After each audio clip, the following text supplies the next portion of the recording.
What's going on? Mimic darts have arrived in Sea of Thieves, and today we're going over those commendations and how to obtain them. Most of them are self-explanatory, but something you may not know is that these can all be done against a skelly ship. And this is my third attempt at providing a full Season 14 commendation guide, and you know what they say, third time's the charm, so let's get into it.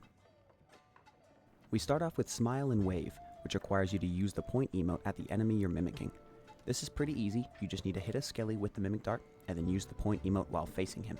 I would recommend killing the other skellies on the ship because they will get in your way, but as long as you start the emote, you don't need to finish it, the combination will unlock.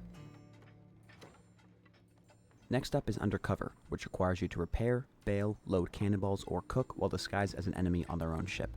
The easiest one for me here was loading the cannons. I would clear the deck, get on the cannon, load, unload, load, etc. until the skellies come back to hit you, which does happen very quickly. I tried a lower dart on the mast to see if it would help with aggro, and it does a little, but I'd probably recommend bringing a crewmate to assist you.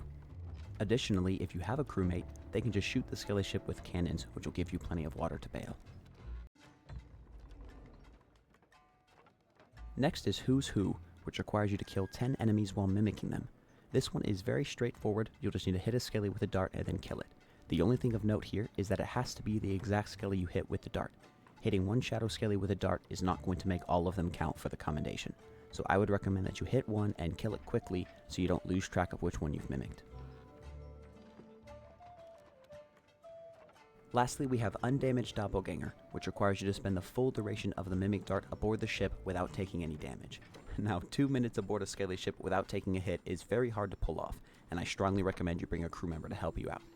If you'd rather do it solo, use lure darts when you can to help with the aggro, and make sure to stay below decks, which will not only protect you from the sniper in the crow's nest, but it'll let you control where the skellies come from a little bit better. If you've done everything correctly, in 2 minutes the dart will expire and you'll get the commendation. Later in the session, I was able to make the skellies passive toward me. I think the way to do that is to already be mimicked and kill all of them so that no skelly sees you hit another skelly. If you can pull that off, that'll make this commendation way easier. And that is a wrap on mimic darts, and hopefully on Season 14. If you haven't done the other commendations yet, be sure to check out those guides. Thanks for watching, we'll see you in the next one.